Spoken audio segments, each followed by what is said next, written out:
We're good. Hello. Hello.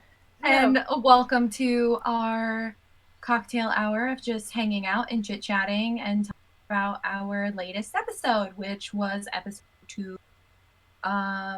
Goodness, what did we name Of Ladies and Gentledice, our very first campaign. Yeah, but what did we name the episode? Oh, To the Seaside? The Seaside City, because I like alliterations. I love it. The name of our show is Ladies and Gentledice. Okay, Thank you're you. good. Yeah. I'll get a hang of this Seaside eventually. City, that's right. I'll get a hang of this eventually. You're good. Anyways, I'm Tara, and I play Zenroll. If anybody else wants to introduce themselves. Yep, I'm Halo. I'm the DM. I do everything else. I'm Roxana. I'm Roxana. I play Fionn. Chris, and I play Keithan. We're all off our game today. We really are. We're doing great. We started drinking already, guys. We're really sorry. I'm Trash Blush Rage, or Teebs. I play Gnarl. Perfect. Okay, so I guess we'll just kick it off with the first question.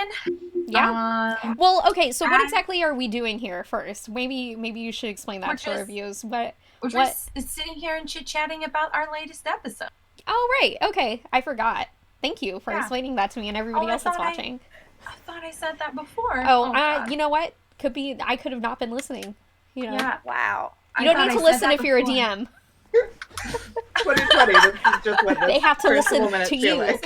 Pro DM we tip. are just sitting here and chit-chatting about our latest episode. I am the note taker, so I have written down questions that that our cast and or people in chat can answer. Yeah, if y'all like, because we do have chat open.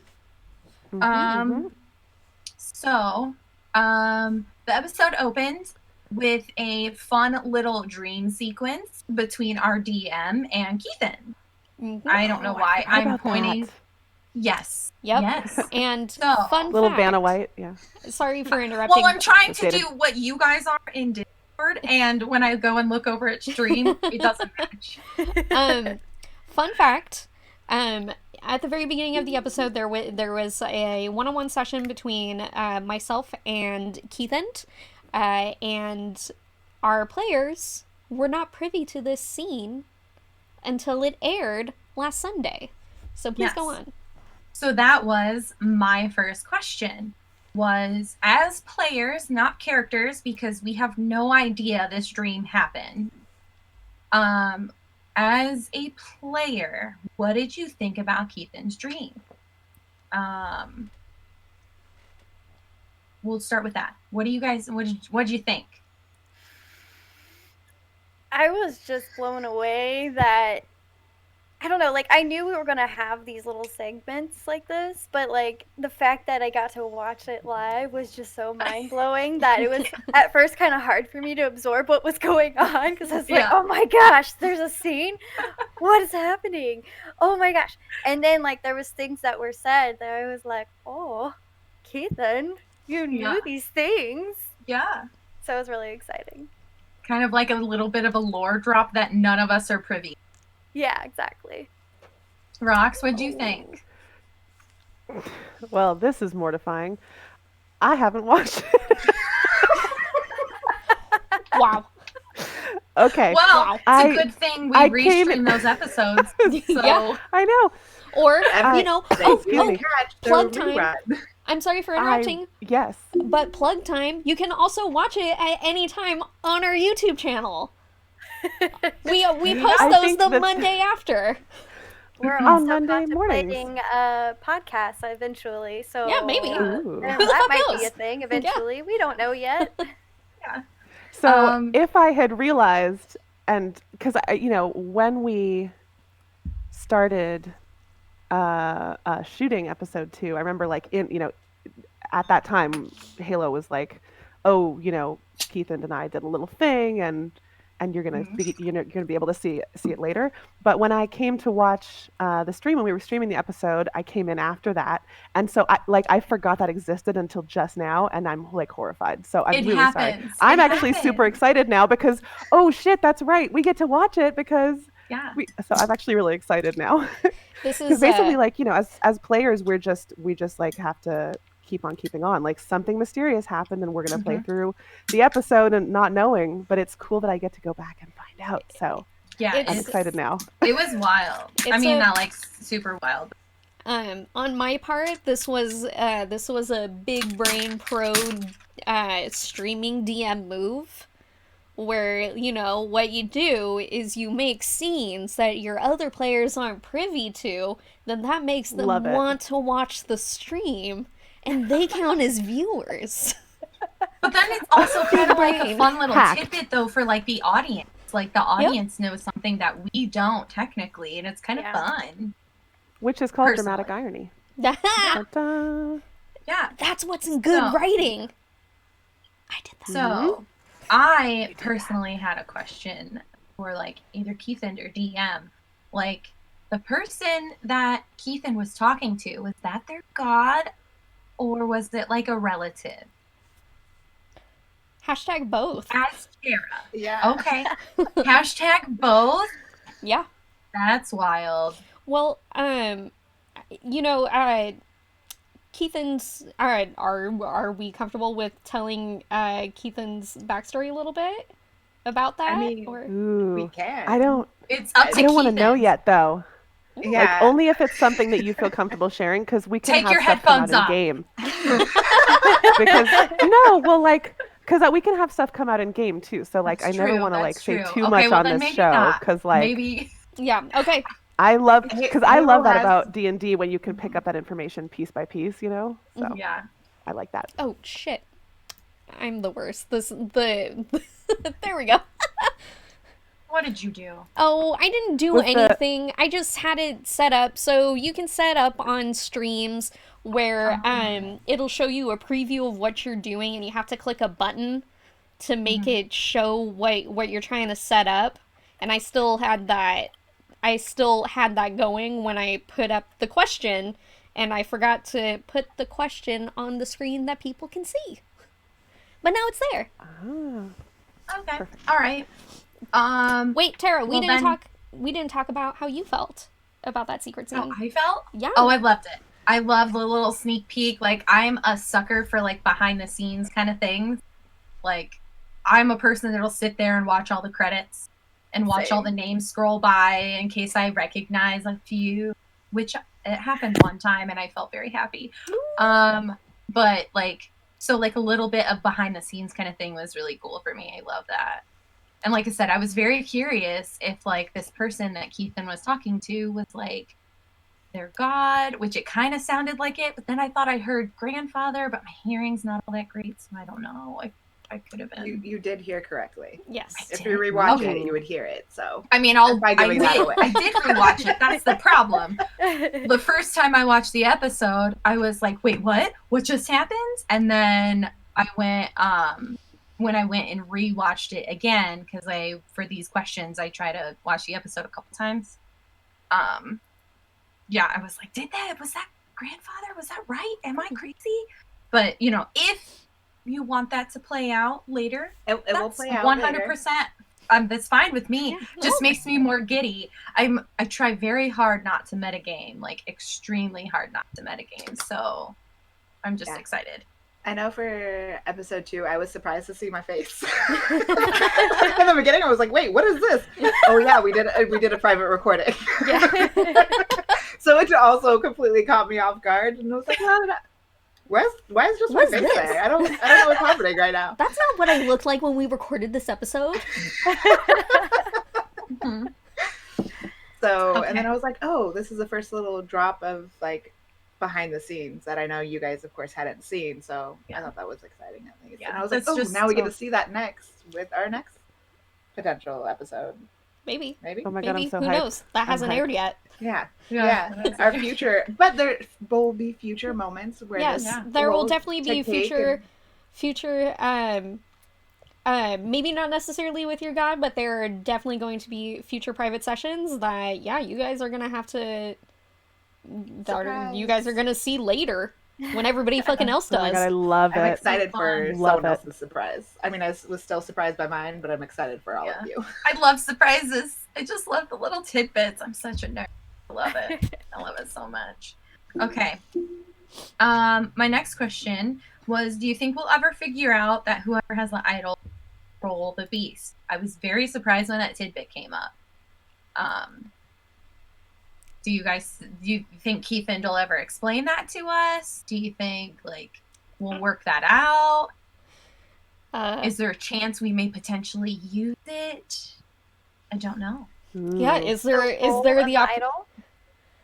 So so what we found out at the beginning of the second episode is that the person that is in control of the idol controls the beast. I didn't hear the question. I have it up on here now so I can see it. Okay, sorry. No, it's okay. My bad. Oh, you're good. So that's what happens when you go live, y'all. Do you? We're working the kinks out. It's good. Do you guys think Keithan is gonna care enough to let you guys know? I don't know. I mean, Keithan in the first episode, Keithan off-put about it and even went as far as to wrap it in a piece of cloth and then put it in a bag,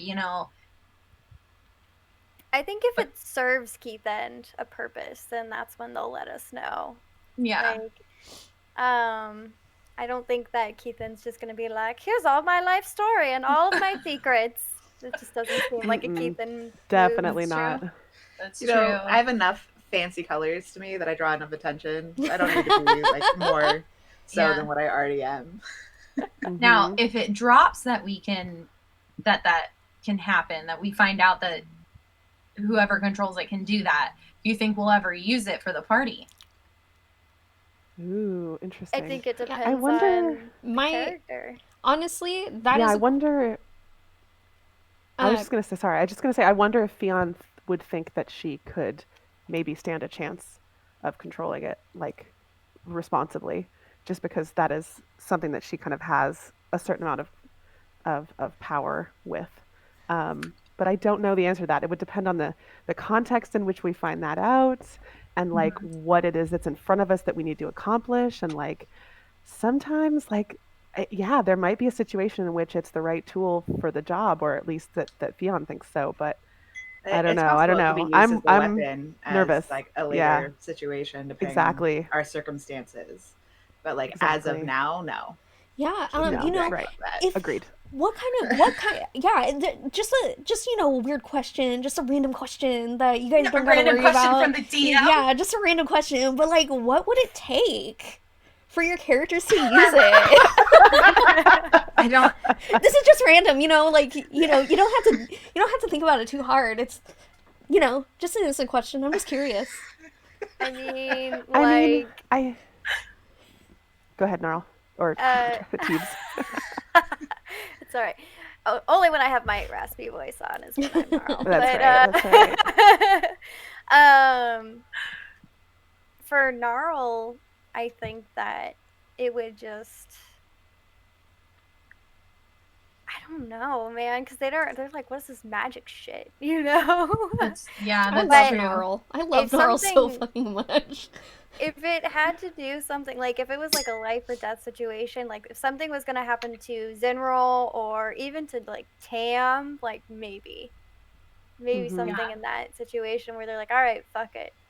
Well, I guess Zenrol's point, Zenrol's knows quite a bit. If you look at my stats, you'd think, what the F? But, not what the F, but damn. I feel like Zenrol would be able to figure it out, potentially, as long as the rules are in my favor. And I'm kind of with Teebs, is that it depends on the situation. If it would benefit us, definitely. Especially life or death situation. And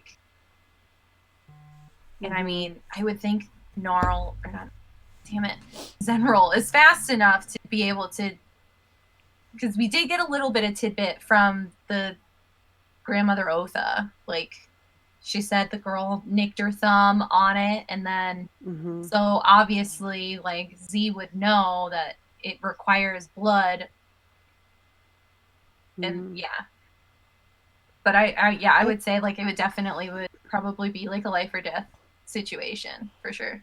I think I think Fionn would feel this way. Certainly, like, Fionn is very invested in, at least just from what she knows, in, like, finding out who Mr. B is, finding out what this is about, where did this come from, like, is this related to her, what she feels is her overall purpose. So I could see, like, in a situation where she feels that this has to be turned around and used on the person that, like, gave it to the world, like, that there is there can be an effectiveness of, like, using something that somebody has built or that somebody has, like, has brought into the world or given, like if it's Mr. B, for instance, then, like, using their own tool against them, like, that is a situation which I could see her maybe thinking that could work. But this is all, like, very general and very theoretical because I don't know enough to, like, actually talk on this. So, like, but theoretically, using the tool against the maker or against the, like, the sales guy that brought it, the cruel irony of that. Let me ask: Is it a tool? Is it Mr. B's tool? Is it his? I mean, I don't think so, but he might deserve it. I don't know. We don't know enough yet. No. What about you, Keithan? Yeah. What would it take? Honestly, I agree with Rox's opinion. If one of you guys were dying, Keithan would not use it to save you. Like, not at this point in life, to be honest. Yeah, like, honestly, that's understandable. You guys don't like each other enough yet. They would not use it under, like, it would have to be dire circumstances, or what Rox was explaining. Like, if it was something to get back at Mr. B, then they would, or potentially, like, one other individual, which I can't say because of backstory. But give us your secrets. So for those two individuals, they would, like, if it lined up right to where they had the opportunity to do this and use this, then they probably would. But outside of that realm, now. So all of our characters are super selfish, essentially. Yeah. Right now, yes. Yeah. Well, you would use it to save your sibling. So, I mean, there's some care there. Granted, you've been raised together under my assumption. Gnarl and Zenral were like, well, I mean, if someone was like, hey, I'll give you 20 gold to fucking enslave this person, they think about it. Oh my god. I mean, I'll stand up for Fionn. Like, no, it would be on behalf of somebody else, most likely, or on behalf of the greater good, which would be, like, dealing with however this thing, like, came into our hands or came into existence or whatever. Like, it would be more like a greater good thing, I think, in her case. So okay.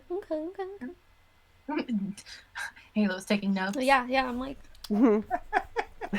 yeah, Fionn is not particularly selfish. Sorry, no, I'm not paying attention at all to what you guys are saying. I don't know it. Okay. Seriously, write it down. My next question is along those lines. Recording this. There was talks of godly items in this same dream sequence. How many do you think are out there, and what do you think all of them do? Yeah, what do you guys think? Why? Hey, they were just questions. There's probably a fuck ton. Like, am I allowed to say that on here? There's probably a lot. I fucking hope so. Yeah, you guys speculate, and I'll just not listen. I'm already out of my drink. I've been drinking too fast. I'm gonna get another one. So you guys answer this question. I'm just gonna press the record button real quick. We want to have a drunk DM in a minute. I know, right? Oh my gosh. Bring it on. I think that because there are I don't know how many gods exactly there are, but I know that in this we have our own, like, homebrew of gods, and I think that godly items, I'm assuming that there's at least one for each god, and depending on what those gods are known for, I'm assuming that those items are going to be in correlation with that. But that could also not necessarily be true. Maybe it's something that god doesn't, I don't know, maybe they don't have that power, but they want to see their specific person have that power. You know, I don't know. Like a champion of some type? Yeah. Okay. Yeah. I'm trying to remember how many deities there are. 1, 2, 3, 4, 5. I think there was like 5-ish. 5 or 6, Yeah. What? But it's a good lore drop there, is that like we have our brew of deities. Our own pantheon, that Halo created. Pantheon. Pretty neat. Yes. You're welcome. I got you, boo. Yeah. It's pretty cool. Yeah, Halo did an amazing job on that.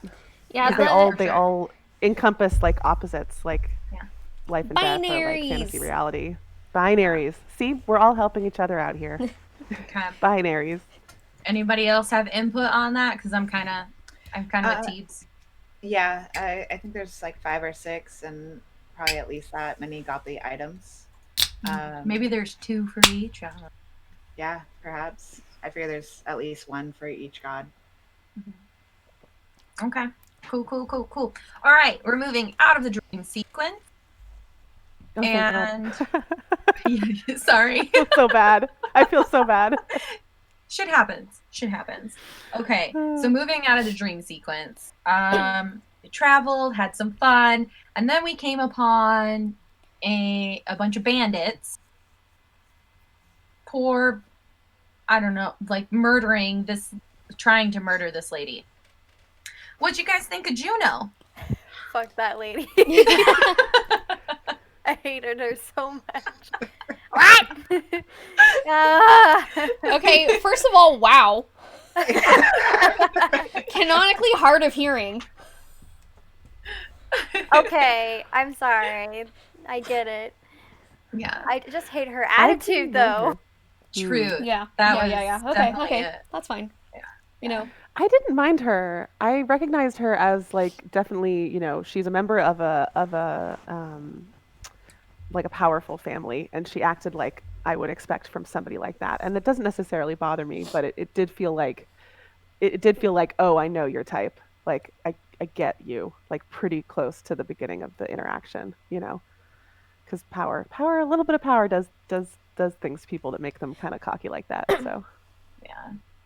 Well, as Z, growing up poor as hell, she did not like that attitude.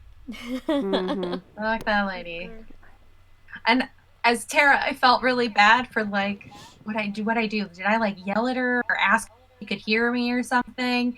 And then she got snappy with me and was like, I'm around all these loud things. I can't hear anything. And Tara, who also has a hard time hearing things, I felt bad, and I was like, oh, I shouldn't have done that. But yeah, I didn't like her. I did not like her Z did not like her attitude at all. She was pissed. I was okay with just leaving her there. I was like, Gnarly on that boat as well. Because we didn't. We got a fancy seal and quite a bit more lore, but I don't think she liked us all much. So. Oh, I don't think so either. No. I mean, yeah. I think for Fiona it was like practicality. Like, well, okay, we're going there anyway. Like, we could use the money. That sort of thing. Like, I get to this person can be as awful as she wants to be, whatever. But like, yeah, you got. I was gonna ask a cart for your boar. Did you get your boar or any pieces of it? Is it still? Oh fuck! I think it's still in the cart. That's a later. Sorry.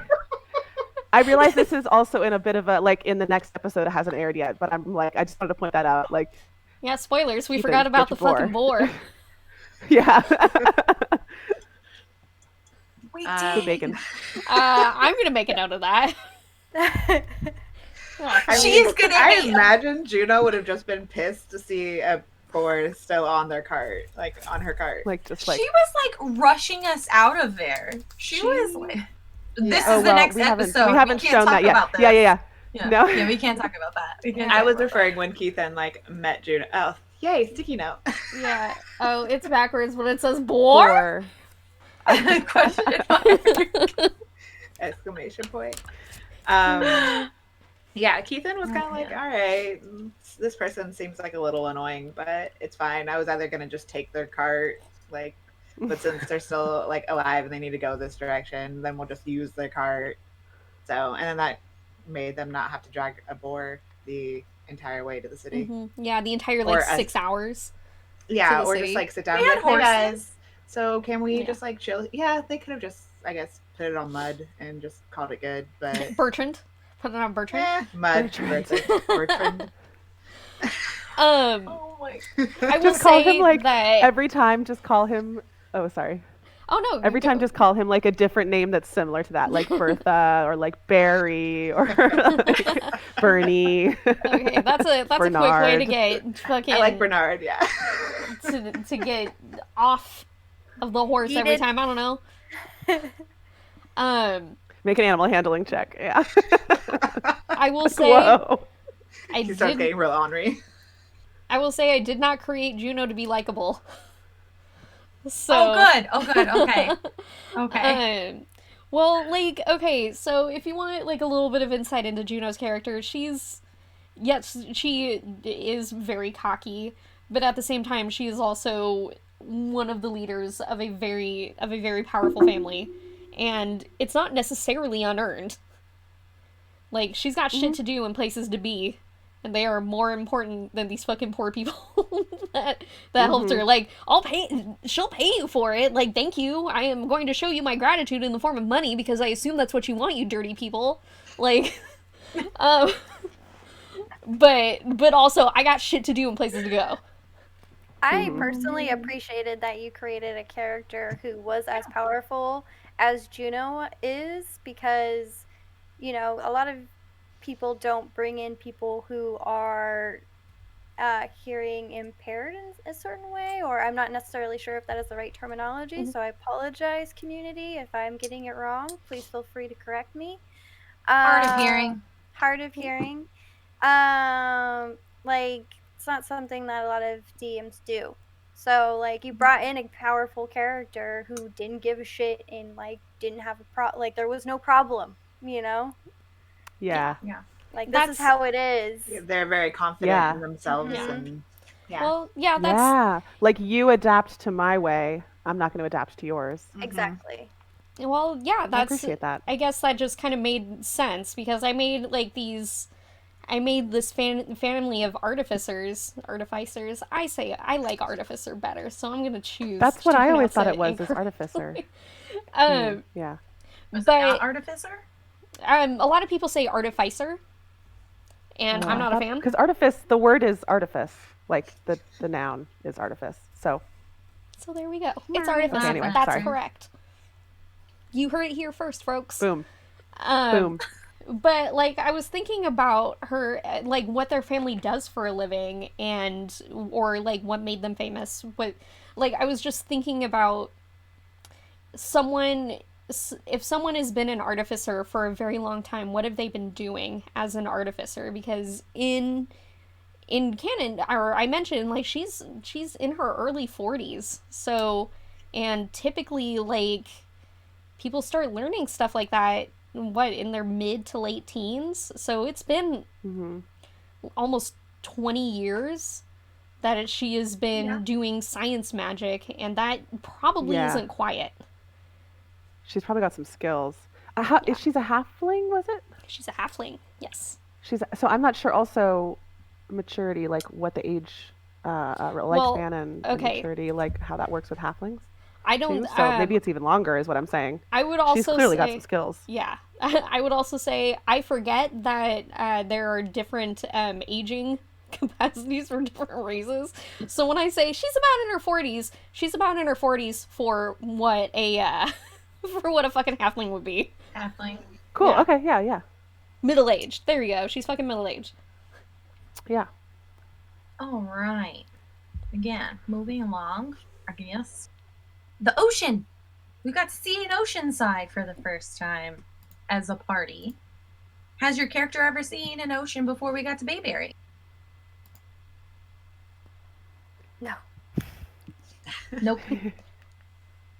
Yes. It was just a fun question. Yes. Ocean-esque. Yeah, Fionn has. Yeah, Do you want to ocean like get into that more though? Like where, if you haven't, why not? And if you have, Yeah. like why / where? But that gets into a little bit of backstory, so I don't know if y'all want to do that. I mean, think we it's okay could to be talk vague about it. Yeah.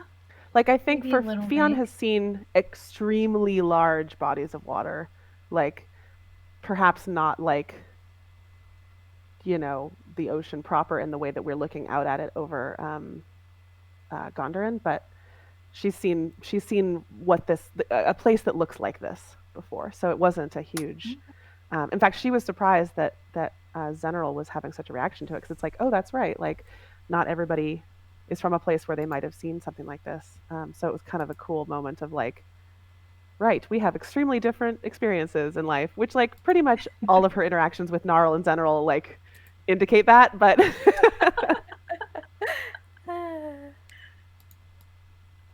What about you there, Chris? Keithan's seen big bodies of water? Yes, large bodies of water. I will say Keithan comes from a swampland environment, so that tracks. Yep. Yeah. So they're used to large bodies of water. I mean, maybe not so much like the ocean waves. I mean, but yeah, so they weren't too surprised. More so that the way the water looked, versus what they're familiar with. But it's all scenery. Mm-hmm. They kind of just miss the water a little bit. Felt like going Mud swimming, makes but sense. Oh, Mud makes Mud. sense. Oh, I didn't even. I was just thinking like, my name is Mud. Like, haha. Oh my gosh, that's true. I mean, he is also Halo. brown. But yeah. Also, and he's brown. Yeah. Halo, actually, question: what does the What's up? ocean look like there? Is it like a clear, like Florida kind of vibe? Is it more like a crashing Pacific Ocean kind of vibe? It's like, definitely crashing Pacific Ocean. okay, like it's not a kind, quiet. Yeah, no, beach it's definitely area. it's definitely that chaotic kind of beautiful. Whatever the fuck that Awesome. means. Good Yeah. old The nature. twins were Makes sense landlocked. to me. Yeah. We grew up in the mountain, Okay, cool. so definitely Oh, I'm gonna have be never so seen interested. a huge body of water. I'll be honest. Side story. What the fuck is going on? Sorry, I am trying to pull something up for the next question. But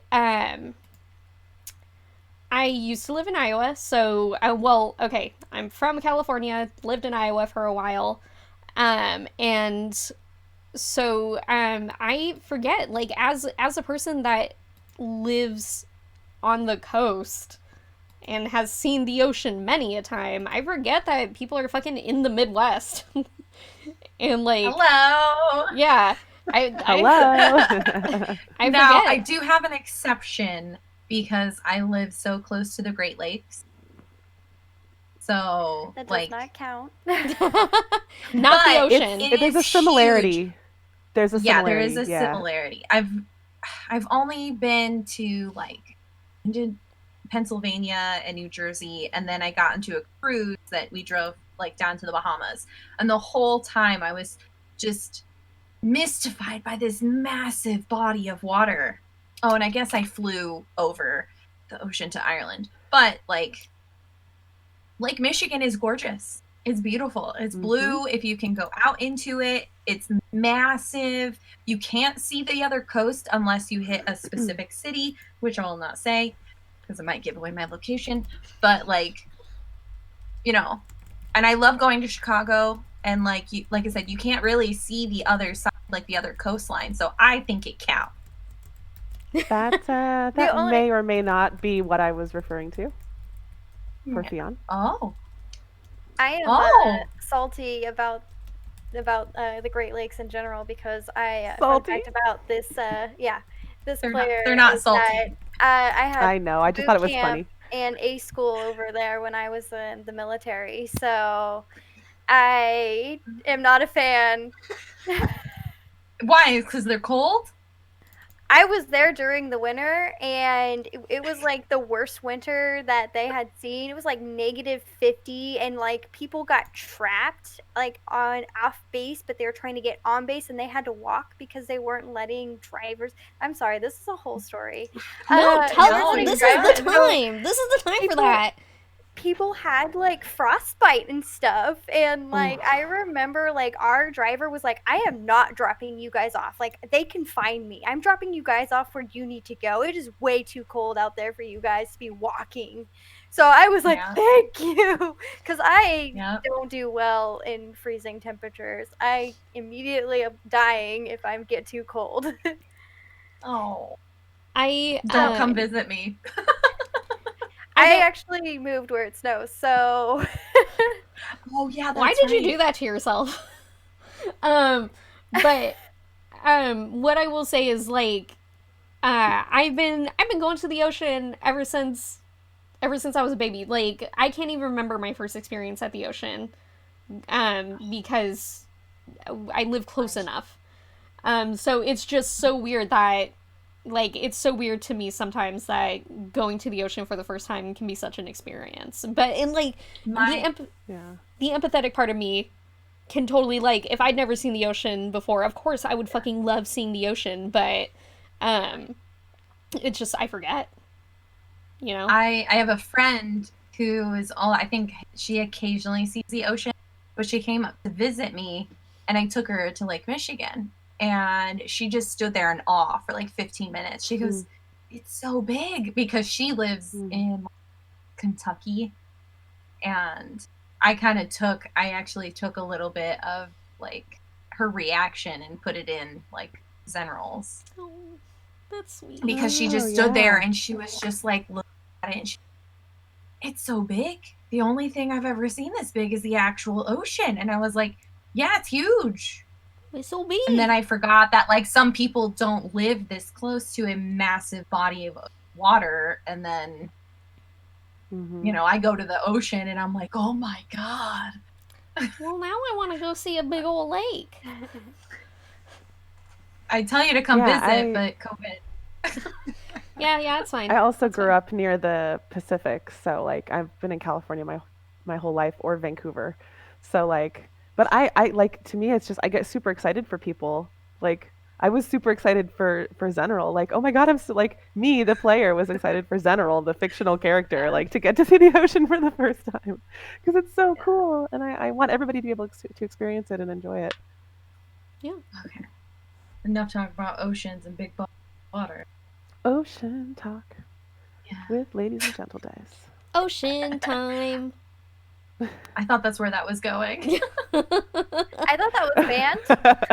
Yeah, it's fucking song. banned, except for, I guess, during drunk DM time, because I think it's funny.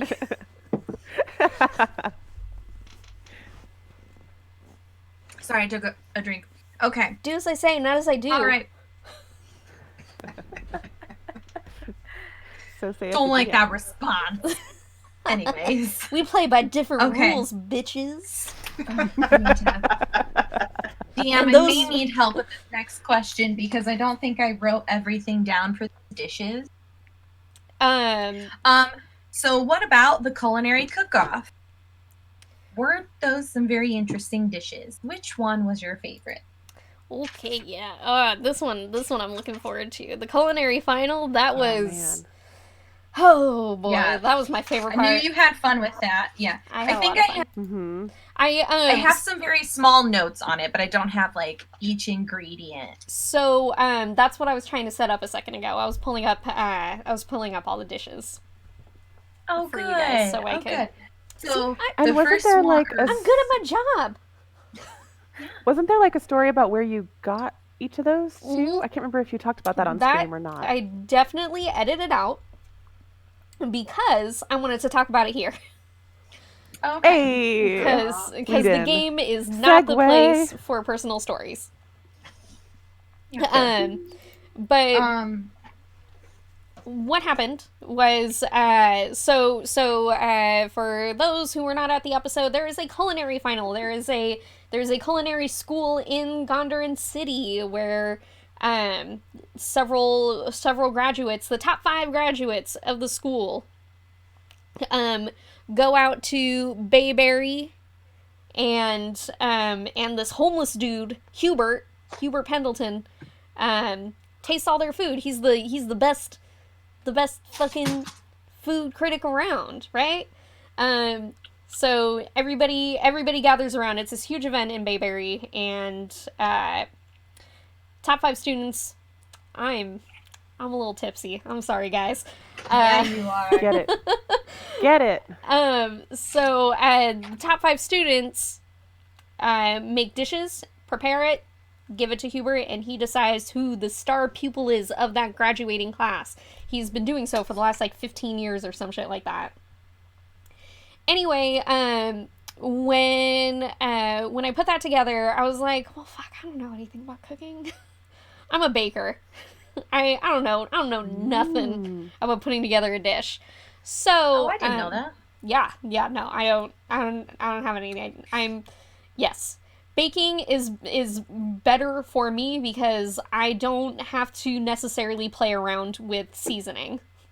And and with baking it's a lot more precise. I can follow directions. Okay? Improvising is where you get into trouble. They're such completely different skills. Like baking and cooking are such totally different skills. Whew. Exactly. Yeah. Totally.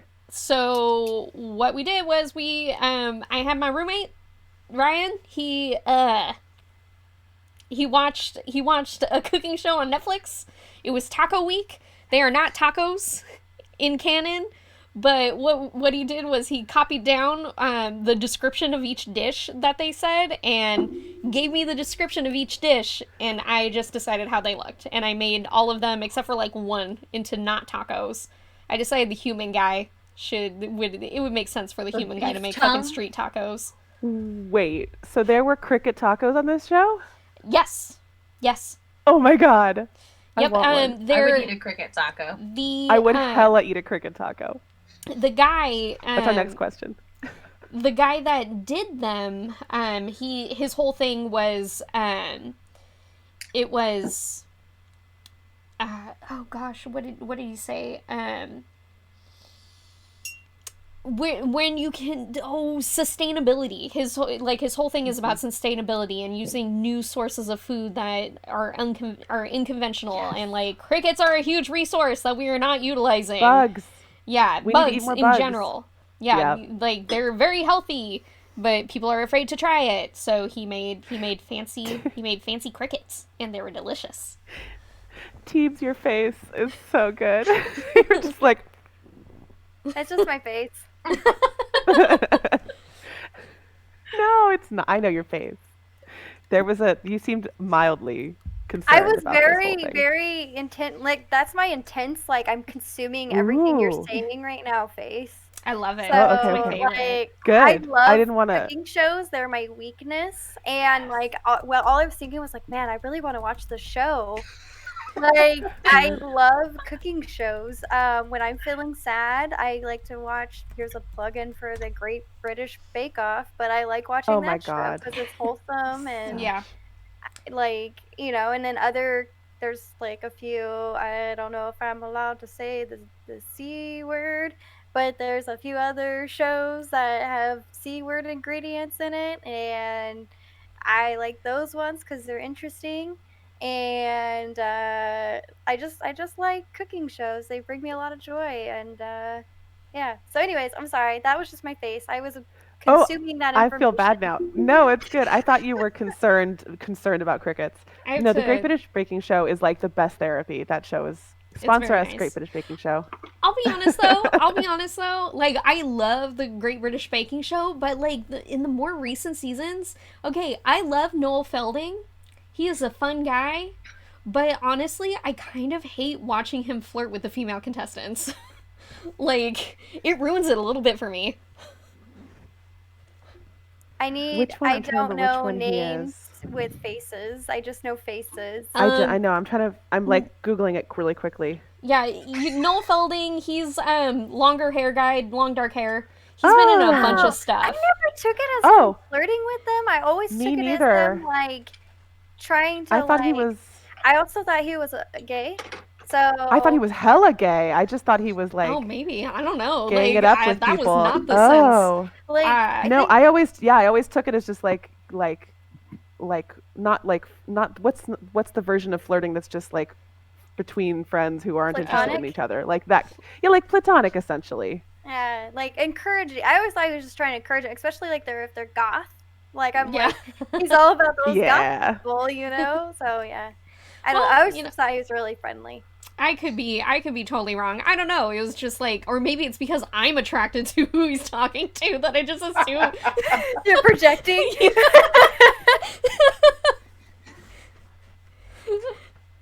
Anyway, what were your favorite dishes? Oh, let me go over the dishes. What the dishes were again, and you guys can talk about what your favorite ones were. Oh my god, he's not gay. We're just gonna. Well, he's not fully gay, at least, because he has a girlfriend and a little kid with her. Okay. But headcanon is bisexual, though, for sure. Noel Felding seems like I think, yes. I don't think he's straight. It's impossible. I don't believe it. We here at Ladies and Gentledice are authorities on this topic, so. Yes. Let me go over what the dishes were, and we can talk about which ones are favorites. Okay. Yeah, what were they again? Okay, so the elf lady, she had bass and grilled octopus dressed finely in gold leaf with a sauce of lime, cucumber, shallots, and grilled bone marrow. Also, another fun fact is, in the cooking show, it was the cricket dish that was dressed finely in gold leaf. I took that off the cricket dish and put it onto the elf's dish to as a show of personality. Zagok, Stormshaker the Orc, he is all about functionality and orc culture. Like, he doesn't give a shit about things looking fancy, which is why he left the spines on the cactus for something he was serving to another person, because you gotta earn the food. You have to earn it. That little touch of things. He's like, I see. Anyway, I figured it was just like a modern plating trend. Leave the spines on. No, he just left the spines on because you gotta earn the food. Yeah, if you really want it, you gotta work around it. Yeah, exactly, so exactly. Kind of like crabs. You really want that crab meat it. on the inside, you gotta work for it. Yep, exactly. That's what makes crab taste so fucking good. Anyway, Zagok, We've been drinking, it's fine. Zagok, he did the grilled crickets with smoked manzano chile and mezcal emulsion served on a cactus leaf. And then Hilda Longspear, a dwarf, did roast belly pork and char-grilled prawns with a pipion sauce and deconstructed risotto. Risotto was not initially part of the cooking show dish, but we decided we wanted hearty vegetables and rice to go with this dish because she is a dwarf and dwarves are known for hearty dishes. So we were like, what has mushrooms in it? Mushrooms and carbs, and we were like, risotto! Yes, that's the one. I was thinking, I knew there was something with pork and risotto, and I was like, risotto? I don't know. But that one's my choice, yeah. It's deconstructed risotto, so that means the rice is by itself, and it's just covered in fucking, I don't know, chicken stock, or the fuck it takes to make risotto. Yeah, no, it's perfect. It's just a mess. I want it. And then, Len Gittlebrach, the gnome, did ancho rub hamachi with pipion verde, pumpkin seed tuile, and pickled vegetables. We picked we picked that for the gnome because we thought pumpkin was super, like the pumpkin seed bit was super like whimsical, and we're like, yeah, gnomes do whimsical shit. They have cute little gourds and shit in their cooking. I don't know. And then and then Grayson Dorn, the human, did an enflada of beef tongue with pickled onions and hibiscus. So an enflada, it seems like, I don't know, it's like a fluffy cracker, except it's puffy and fried. I don't know, but basically it's a taco, but except the taco is a nice little pillow for the meats instead of a hard shell. Just reminds me of the anime Food Wars. Oh, yeah, yeah. Eat all these foods and delicious like scenes pop Yep, up. just scenes that make you very uncomfortable to watch with your friends. Not really. You have to have the right friends. Yeah, you right. I really, me personally, like, I made Gnarl choose something that I thought, like, a lot of people would like commonly as a dish in this scene. But me personally, I wanted to go with the cricket one. Because I was like, man, I've never heard of somebody doing this before. So, like, it sounded interesting. I thought you would. I thought, when I was planning this out, I was like, yeah, they'll probably pick that one because they're orcs, right? Orcs like orcs. But... I was going to, but, like, Nara was like, oh, no, let's play it safe. I'm never doing that again. Good. I taught you a lesson. It was a dice roll, right? It was completely random. It wasn't. There was completely random. Yeah. Okay. Yep. Oh man, I thought there was going to be strategy to like figuring out what the judge would like, and then it was like, oh no, we're just tearing it all down with a dice roll. I love that it would all be a dice roll. Was like how we're deciding who the winner is. I was like, oh, that takes the pressure off so much. Yeah. Like, well, no, dice said it was this number. Yeah, I initially was going to like pick one because like I guess it wasn't a random thing. It's not regular gambling. It's like somebody it's like a competition. The values of everything is already set, and someone is picking. It's like it's already been decided kind of thing. But I decided, no, let's fucking do a dice roll, make it fair, and yeah, dice roll was kind of fun. Yeah, so that was a choice because of like giving everybody a fair shot at whatever their pick was. Yep. Ah, you're looking out for us. Yeah, I don't let anyone say I don't like y'all. I'm on your side. I guess. I would never let anyone say that. Okay, Nobody good. said that. Have they? No one I won't said let that. them. No matter, yeah. I won't let them though. No matter what anybody says, I like y'all. I hope so. You spend a lot of time with us. It's true. So, okay. Yeah, what were your favorite dishes? I was really intrigued by the cricket or the tongue. I was like, one, like Keithan would gather themselves to like either dish, but I thought that the hibiscus for the tongue was also like a nice touch because I just imagine like the full flower. Yeah. But yeah, so really visually appealing. But yeah, either one. Personally, I also find crickets kind of annoying. I used to have a bearded dragon, so if you didn't eat the crickets, you would just hear them chirp all night, which soothing for the first like night or two. But then you also have to be concerned about the crickets trying to like eat your bearded dragon. Yeah. Just Wait, weird. What? Because like they can turn it around. Sort of like they'll just kind of like munch at the scales or whatnots. The skin. Yeah. Like the dead skin on a dragon. What? Oh, something like that. It's just like oh, crickets? Mostly it's just like well, she's got a bearded dragon. My mom's got a bearded dragon. It's not like good, like it's exfoliating. It's like excessive nibbling. Yeah, depending on how many crickets. But tidbit, Keithan is modeled after Jewel Lacerda. I love my lizards. Oh my god, I love that. Yeah. What's the type of? Jeweled Lacerda. Jeweled. Yeah. Ooh, I'm gonna look it up. They're very cute. They have like almost like square like scales on the tails that are really long, and they're kind of like a monitor lizard is how I think of them. So they have like the snake-like tongue. But yeah, so tidbit of info. Zenro, what was your favorite dish? Was it the cricket or? Well, I mean, yeah, I guess I was intrigued by all of it. Yep. I don't know if Zenro would have eaten the beard tongue. Oh, that's cute. Oh, beef tongue? I don't know if I would have the beef tongue. I would think I was having bearded dragon on the brain, so I said beard tongue. That happens a lot.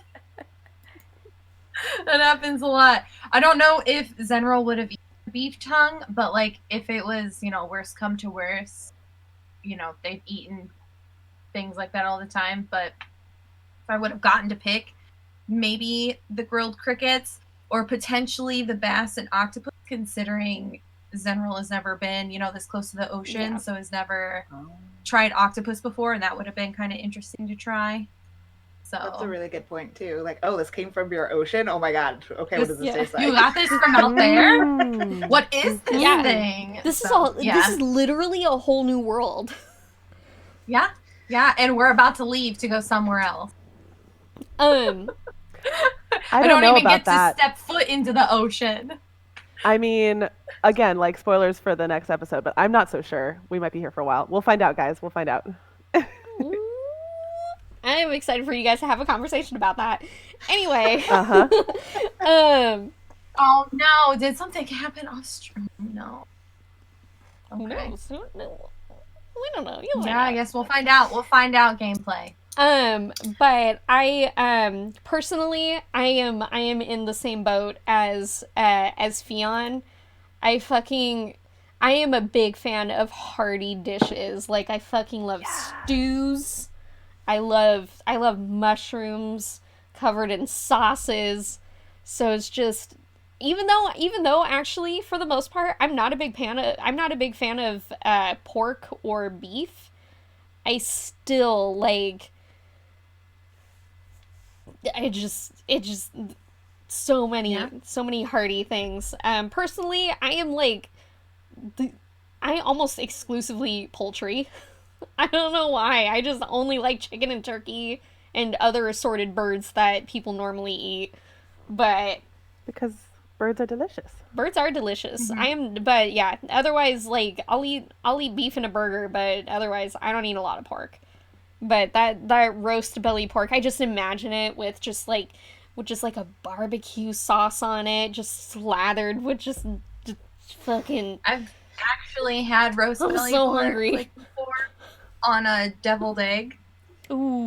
Oh, it was like a fancy really deviled egg. I used to work in a nursing home in the kitchen, and our chef was like an actual chef, and he went and often would go into competitions, and he took the idea of breakfast and put it in like a deviled egg. So egg with a fancy recipe in it, which I got the recipe from him. And he did like a smoked belly pork as like crumblings on top and a pickled jalapeno, candied jalapeno on top. So what? Good. I want it. So good. I'm hungry. I would like to tell you that the deviled egg filling actually had cream cheese in it and not like a whole lot of mayo. So it was a whole different. Sounds like that would be delicious. I can send you all the recipe if you'd like. Yes, please. Yes, please. I have replaced we should the normal deviled egg recipe with this because it's so good. Oh my gosh. So good. Yeah. And people love it. I have the drenchies already. Like I'm like, I want some fucking tots. Who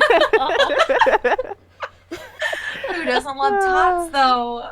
Yeah, I also, mean, really. Fun fact about your DM, she's a fucking lightweight. Apparently. I mean, same. I'm also, yep, words, it's fine.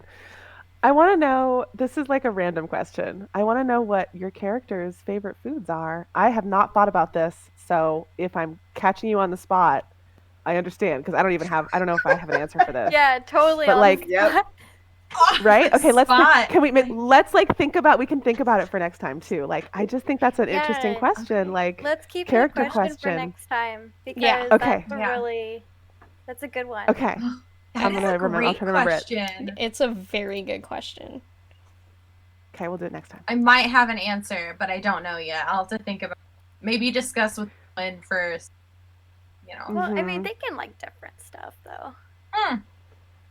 I know, but I'm thinking about like our upbringing, you know. Okay. Yeah. Yeah, because like no, we nostalgia definitely is have big different. with I was foods. just, huh? Nostalgia is big with food, so I can see like talking about your upbringing could come into it. Yeah. I feel like my immediate answer would be really cliched. It would be like shepherd's pie, which I feel like is too easy. So I'm gonna think on it. Especially your last name, Pig Shepherd. Yeah. Literally ridiculously cliched. Honestly, shepherd's pie is amazing though. Yeah, if you have someone that makes like bomb shepherd's pie, like there are very few things that could beat it. My sister makes amazing shepherd's pie. Like just gets fresh vegetables, sautés them in a pan with some awesome seasoning. Oh my god. Adds meat later. Oh yeah, there is nothing better than amazing shepherd's pie. Yes. Oh my god.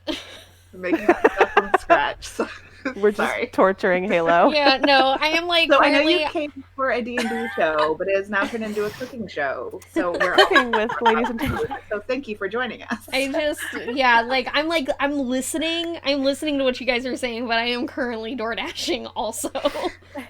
I need food. I need it. Are you ordering food right now? I am. Yes, I am trying to decide what I want.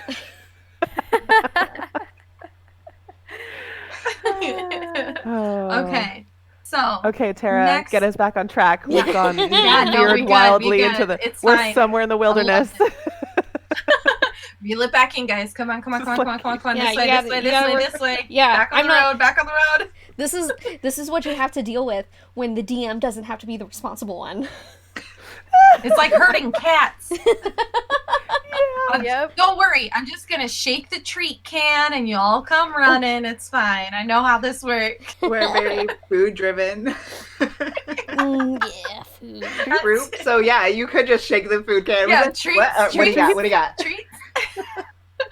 Oh wait, hold on. I've got this chocolate orange. Anybody want some? Come on. Oh, yes. Don't Here tempt. you go. So rude. Okay. Wow. I'll get all your addresses and I'll send you Christmas.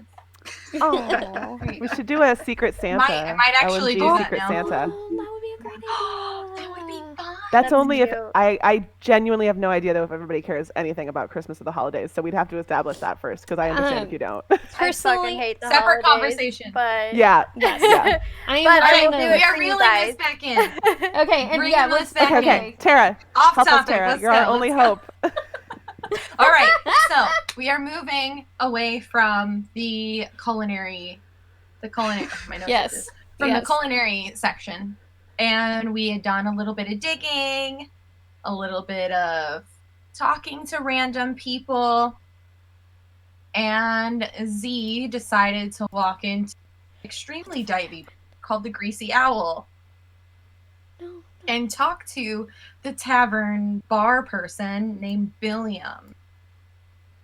What were your thoughts on Billiam?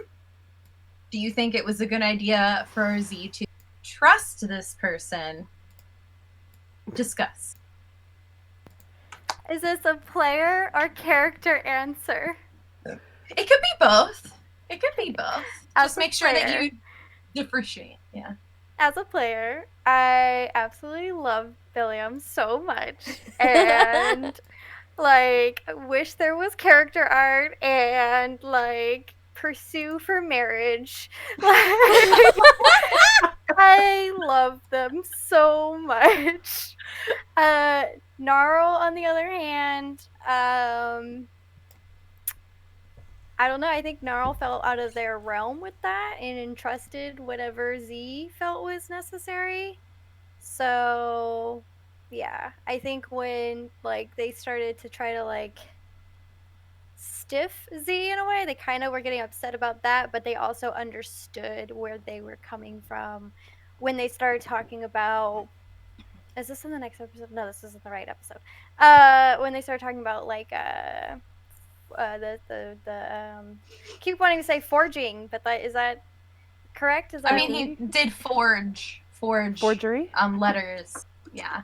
Yes. To get people Yeah, in, and like totally. Gnarl kind of understood where that was going. So, yeah. But me as a player, completely in love with. Yeah, tell me. Yeah, tell me how y'all feel about William. Yeah, I think like in this case, Fionn and I are pretty aligned on our feelings about him, which were that he like it's like we were just like not okay. Like Fionn was just not okay with this jerk. Like I think for Fionn, like I say like a lot. I am also a little bit drunk. That's what we're here for.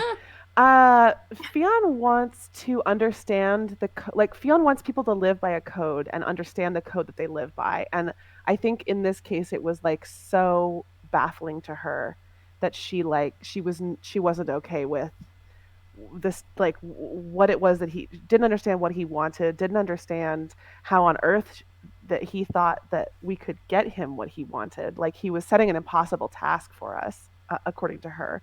So no, she was not into him, and I was definitely frustrated too, just because like I think there's a lot of me in Fionn, like that is inevitable in some ways in Dungeons and Dragons.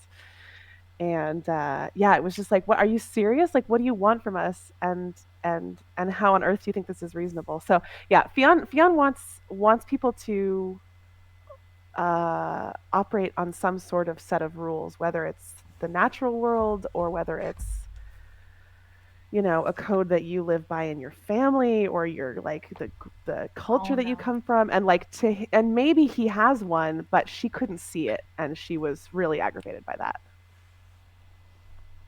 I know this is going to be interesting. I've never articulated that about her before. For Zenril.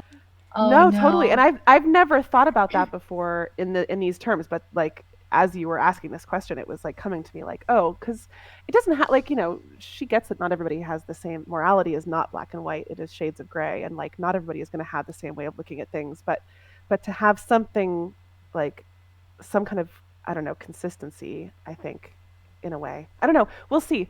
This could all change in another 20 episodes. I don't know. But for right now, she was frustrated with him for she didn't understand how he could think that this was reasonable. Yeah. I don't know if that makes sense. Well, makes sense. Yeah. Has everybody talked about their feelings about Keithan. Billiam? Keithan. Okay, yeah, Keithan, tell me about Billiam. How you feel about Billiam? Keithan's not sure. Like, obviously this individual is like, I'm just not going to give you something for nothing. And just, yeah, he did set a kind of very high task for us to try to complete that seemed unrealistic based on just the limited knowledge of the society and just strange. But at the same time, like he was the one that caused the issue for themselves by them creating the forgeries, and then now no one's getting let in because you created all these forgeries. So you kind of are dealing with what you caused. So they're kind of just like, well, you were at a large portion for the reason for your current predicament because of your actions. Now you have this effect. So that's kind of like their opinion, and now you're trying to get us to get you out of your shit. Like, really? But whatever. So that's kind of, I think, just like Keithan's standpoint on William. Like, them as an individual, I don't know, but they got themselves into this mess, and now they're trying to get someone to get them out of it. Did they get this? Did they start the mess? Did they? This is spoilers in the sense for next episode. Of them creating all the forgeries. Granted, that wasn't the origination of the problem because it was so hard to get in. And yeah, like I get why from like both a player standpoint and character, I guess, of why they needed to like start creating these forgeries because people were having so many issues getting in and job wise. So just kind of an effect of that process, but at the same time, because you did this, there's also this result of your actions. So yeah, I don't know. It's just sorry. So I think at the time we were having that conversation, like I interpreted it as he had gotten himself into this predicament. Maybe the more we learn about the city, that might change. But at the time, during that conversation, it was like, seriously, you set this up, and now you want and there's no way that we can fix this for you. We've never been here before. Like, yeah. So at the time, it seemed like that. I definitely took it as they were trying to solve an issue because the society of the lower class is suffering. And they were trying to help out the lower class and those that were, being taken advantage of more or less because they have, like, for instance, the culinary people. There's a homeless guy who is running it and who has been running it for 15 years and he doesn't get paid for it. Why not? He's Why still has homeless. why has nobody let this person who is the judge of this thing for this great school? Yeah, why he is eats he well not, one day a year when he judges. Yeah. Exactly. Get So food. I felt that, like, in a sense, William was like the Robin Hood of the group. Like, yeah, he's not doing anything correctly or the right way, but he's trying to help out these people. I'm really passionate about this. No, I didn't realize how I fucking defensive love this. I Oh my god, this is what I was hoping for. This is what I was hoping for so much when I was putting together this city. Because, like, okay, one thing, I mentioned this in the last cocktail hour, it's just like, I like playing characters, and so what I try to do is for all the NPCs you guys meet, I try to give them they might have the same voices and similar general personalities, but all of them, like, and some might have similar personalities. I'm trying to work on that. Like, I worry that some people have very similar personalities, or just me as a person, I play them too similarly. But, I try to give them all their own motivations and their own reasons for doing things. Like with Juno, like, she personally believes, like, the reason why Gondorin is so successful is because of its exclusivity, while Billiam, who is part of it, is just like, no, art is for everybody. Like, everyone should be able to experience these. Maybe that might be Billiam, who knows. But, like, or at least to make it, while other people might be like, no, like, everybody should be able to experience the splendor that is Gondorin City. Or it's just like, or there might be some people that's just like, a lot of people really want to see Gondorin City. I can make a little money, and it's, like, really expensive to go there. I can offer you getting there for a discount, and also that's itself, yeah. That's more what I thought, rather than a greater, like, Robin Hood-esque. Because, like, that, like, I am on board with that. Like, everything that, like, Teebs, everything that you just sort of described, I'm like, yes, on board with that, and Fionn would be on board with that too. But it didn't, like, come across in the moment that way, and that's really interesting. Like, what is he presenting to the world? Like, what are his actual motivations versus what is he, like, how is he presenting it? And so he's he's actually, like, a deeper character than I think I even have been giving him credit for. And that is something I want to kind of drive home a little bit, is, like, I want all of the characters to be that way. Just all of them have their own reasons for believing things, even if those things are shitty. I love it. Yes. And yeah. And also, Billiam. Billiam. Billiam. Do the voice. Billiam. Fucking Billiam. He's smart, okay? He's real smart. He sees an opportunity, he fucking takes it, okay? But, also, I think something, I guess it is a little bit of spoilers for episode 3, but you have to think, is his foraging really the reason why people are suddenly cracking down? Is it really? Right. Because he... Depends on how many at the time, out, though. Yeah. At the time, we didn't know. We hadn't... During that conversation, we had no idea, really. Or didn't maybe... We? Like, we knew that he was... had mentioned it. Maybe, no? Let me... But that we would have thought that was the reason for what he needed. As opposed to now when we've had another episode and learned more. Let me posit this question, actually, to kind of leave you guys thinking. Why now? Why now? What do you mean, why now? Like, why are they suddenly cracking down? This isn't a new operation. He's been doing this for a while. It's been it's been implied that he's been at it for a while. Why now? I think of it as like you can be doing something for a while if words not happening tonight. If you have just a few stragglers here and there, versus now if they're cracking down more, things are getting more expensive. You have a lot more people coming to you, and you're pumping out a lot more fake certificates, and now it's drawing attention. Now it's becoming noticeable. So that's how I was thinking of it. It's like, yeah, maybe they've been doing this for a while. It's like, oh, once, twice, maybe a month or week or something like that. Versus like, oh, now you're getting a lot more influx of customers, and now it's becoming a noticeable thing, and now they see it as being an issue because, all right, if you're charging 10 gold per person and you just had 3 people this week, well, that's 30 gold that you just lost out on. Yeah. And that's just in the span of a week. Take that as a month, how much are you really losing? So that's how I think of it, is like he's just having a more influx of individuals, and so now the town is getting gypped, and now they're just like, nah, this isn't cool, like we gotta shut this down now. I want to say real quick, that term is not cool to say. I don't know what term I said, sorry. Yeah, gypped. It's just based on an old stereotype, and it's like just not, Roman. Yeah. It's part of a racial slur, essentially. Yeah. Oh, yeah, I know. I used to use it too. Yeah, no, I learned that very recently. It's cool because you didn't know, but now that you do know, it's not cool in the future. Okay. That's how that works. Scammed. Usually I just say scammed instead. I did the same thing earlier with what I said, and Tara corrected me, so, we all have to learn somewhere. Yep, exactly.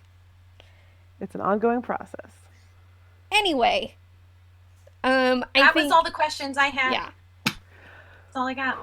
I'll give you guys one more question. I think I kind of want this to be the question at the end of every, or the last question of every cocktail hour is, what do you think is going to happen next? Where do you guys think the story's going? Happen next. Well, okay. We know what's going to happen, like generally, like the next few hours, but like in general. Yeah. What do you feel is going on in the overarching story? How about that? There is something going on in the city, like this city. This city has like some deep issues going on, and like the question to me is like, are we even going to be able to have any influence on it, or should we just get out of there, like get our stuff done and get out of there? But it's also like there's a lot of layers, and it's really fascinating. Like all of this, like the inequality, like Teebs was talking about, the class inequality, and the forgery issue, and the gates being closed, and like these powerful families. There's just a lot here, and honestly, like if we don't get in deep with a lot of it right now, like I think it would be interesting to come back to it later in the campaign too, and like there's just a lot here, I think. I was hoping that we would be able to drop like little bombs into specific people's ears and see if like maybe gears will start turning and things may potentially change. We've only been here for less than 24 hours, and I don't think anything that we're going to do is going to affect that. But that's what Z was hoping. Z also feels like we're being sent on a mouse chase. Like, the heck is going on, and I think we'll be getting more info eventually about what to do, what direction to go. But that's where I'm at. I mean, Keithan's just hoping to find clues. That's kind of what they're hoping happens next, is just to find clues and direction and, find where this Mr. B is.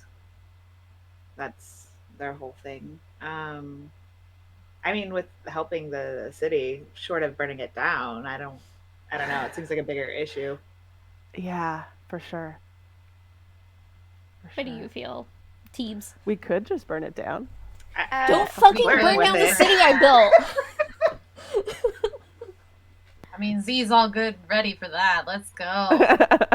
There will be consequences to your... what everyone said, to be honest. Okay. Yeah, I think that there's a lot of issues with the city in general that needs to be addressed, but I don't think that with other issues that are pressing, that we're going to be able to take care of it right in this instance. And I believe it was Rox who said it first. It will be interesting to come back if we do end up leaving,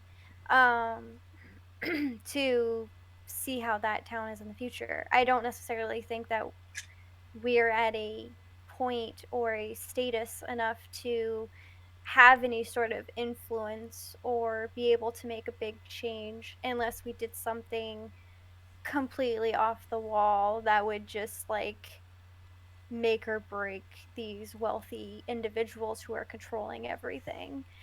As far as like the bigger picture in the world goes, I have no idea what's happening. I think that we're gonna like every session it could change too, I keep wanting to call you General. Tara keeps saying we're being sent on a wild goose chase, so yeah, I think Mr. B is I don't necessarily know if Mr. B is going to end up being in game for us or not. I think that it's possible it could lead to a much bigger picture than what is Mr. B, because we don't know anything about this individual. So Yeah, I feel like he's the tip of the iceberg, honestly. But we're gonna don't find know. out. What if he's just I don't the know gate? either. That's what I What if mean. he's Just like a little piece of this whole bigger okay. picture. Totally. Oh, I'm so excited for you guys to figure out the story. Hey, Halo, I cannot understand what you're saying. You're just I'm so excited for you guys to figure out this story. Personally, I am trying. Okay, so my personal plight in the story, the thing that I am working on is pacing the information I give you guys, because I have such a hard time keeping secrets. It is so fucking hard for me to just sit here and just be like, no, let me explain to you. Tongue. Yeah. let me explain to you everything that's going on here. I want to break down the fucking themes of this city and why I've set it up the way I set it up.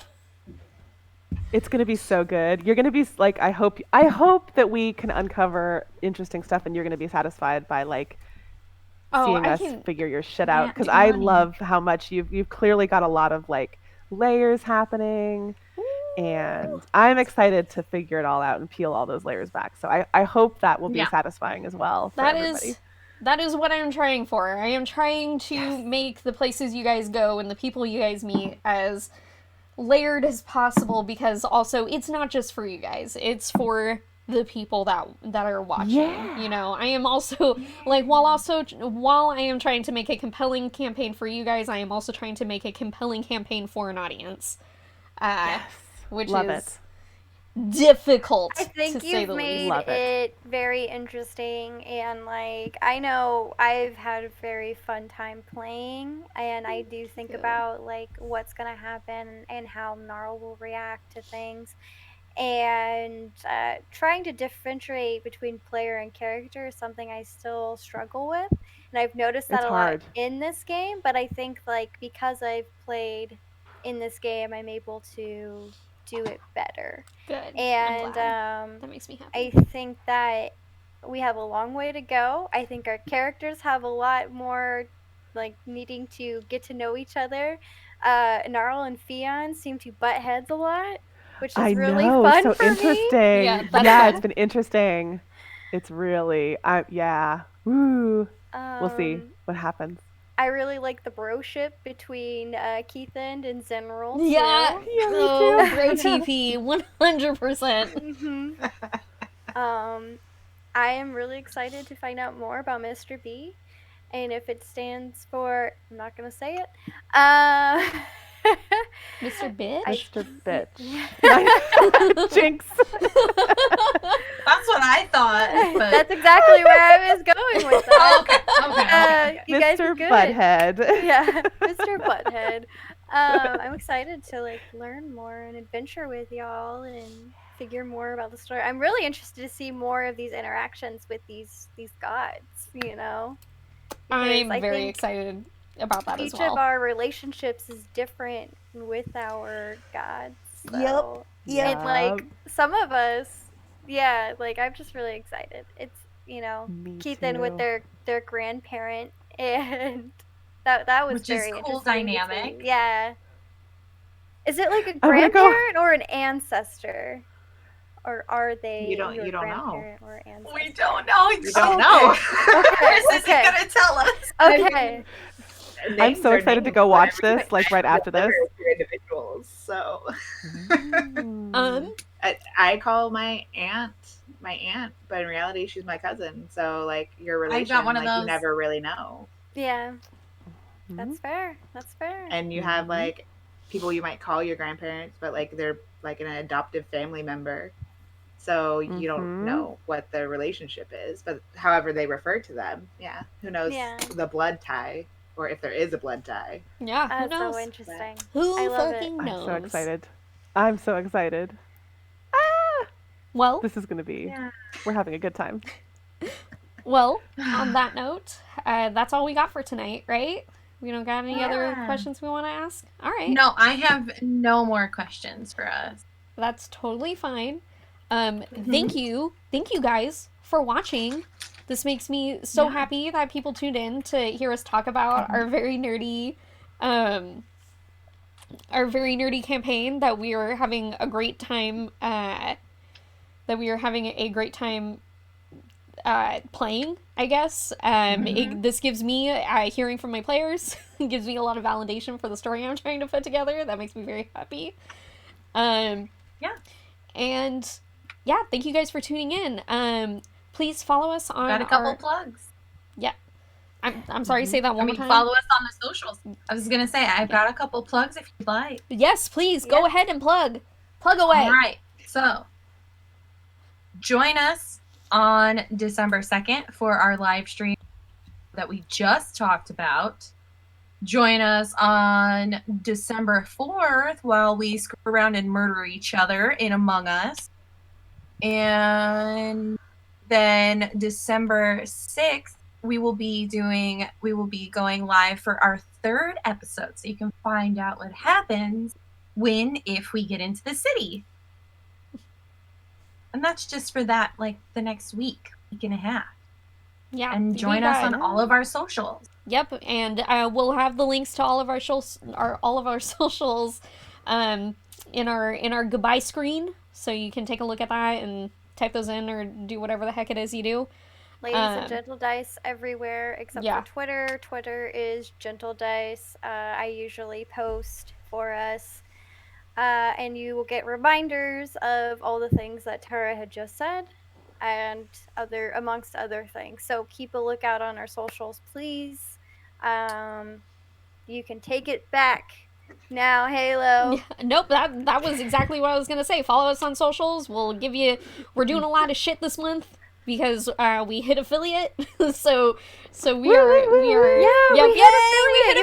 Yeah, we're so excited about it. Oh, sorry, I gotta do this. Yeah, I was actually clapping. Spear fingers. Well, okay, so this is cheering in sign language. In sign language, yeah. Oh. Which is way better than this sound because nobody wants to hear that on a stream. So yeah, that's why I do this a lot. But yeah, we need affiliates, so we're trying. Our next goal is Path to Partner. So please tell people about us, get our name out there, because that's really the only way to do it these days. Yeah. Algorithm hates us. Algorithm hates anybody that isn't already famous. Great British Baking Show, sponsor us. Yeah. Yes, please God. Well, okay, literally anyone sponsor us, please. But anyway, but we love food, so we'll yes, we love food. Give us food. Food. Like a shoe company. Hey, I need things to put on my feet. Yeah, gotta eat, gotta wear it. I do an ad to see if I could eat a shoe. I am drunk. All right. Let's get out of here. Yes, thank you guys so much for joining us. You have a great night. Happy Friday. Have a good weekend. Bye. Bye.